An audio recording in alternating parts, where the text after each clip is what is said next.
नमस्कार दोस्तों, आज आपके लिए लेकर आया हूँ एक नया क्वेश्चन।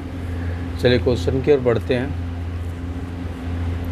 आज का क्वेश्चन है जहाँ पे दे रखा है कि ए बाई बी बराबर सी बाई डी बराबर ई बाई एफ बराबर दे रखा है 3।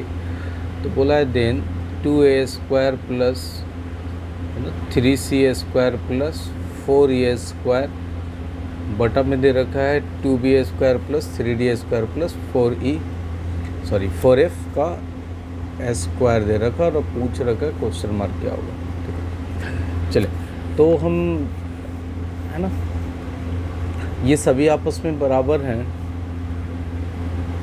ठीक है, तो लिख सकते हैं हम ऐसे थोड़ा सा कॉन्सेप्ट के साथ में आगे बढ़ते थोड़ा सा कि आगे आपको कोई प्रॉब्लम नहीं हो। ठीक है, हम वैल्यू लेकर भी यहाँ पे बना सकते हैं, बाद में देखेंगे वैल्यू कैसे लेते हैं। तो यहाँ पे ले सकते हैं कि ये अगर a बटा बी भी बराबर हो, किसका बराबर हो जाए तो ये 3 का, तो a बराबर जो होगा वो 3b।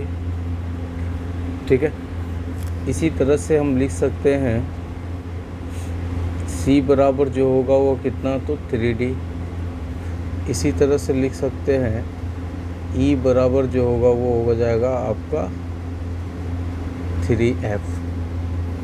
ठीक है, तो यहाँ पे जब देखेंगे ना कि यहाँ पे a और b का जो रेशियो होगा वो आप चाहें तो नीचे के रूप में है ना ऐसे लिख भी सकते हैं। ठीक है, चलिए आगे देखते हैं। तो यहाँ पे a का वैल्यू 3b लिख सकते हैं, इतना इतना इतना इतना दे रखा है, हम लिख सकते हैं, कोई दिक्कत नहीं है यहाँ पे। तो यहाँ पे देखेंगे अगर इसका वैल्यू पुट किया जाए तो ये कितना लिख सकते हैं a की जगह पे।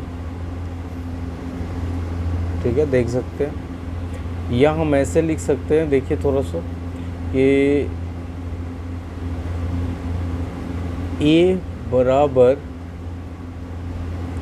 ठीक है 3 और b बराबर कितना, यहाँ कुछ नहीं है तो 1 यानी 1।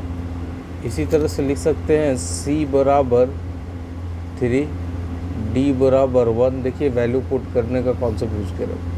इसी तरह से लिख सकते हैं e बराबर 3 और f बराबर 1।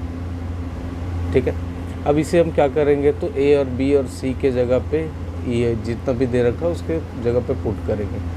तो मुझे जो फाइंड आउट करना था वो करना था 2a² plus 3c² plus 4e² upon 2b² plus 3d² plus 4f²।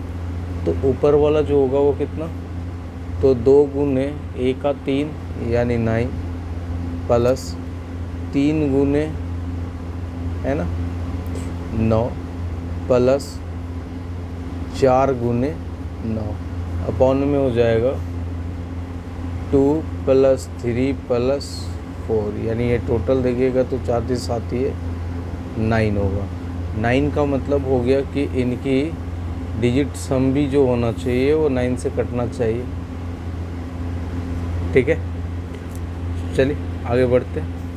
तो ये 18 हो गया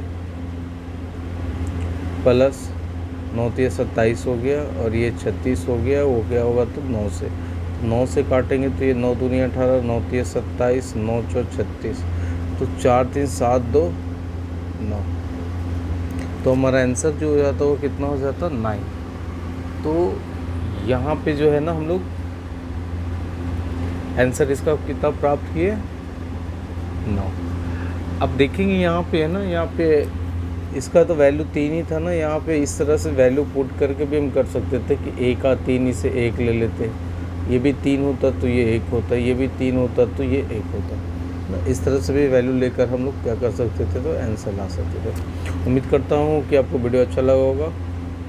लाइक करें, शेयर करें, है ना, और सब्सक्राइब भी कीजिए।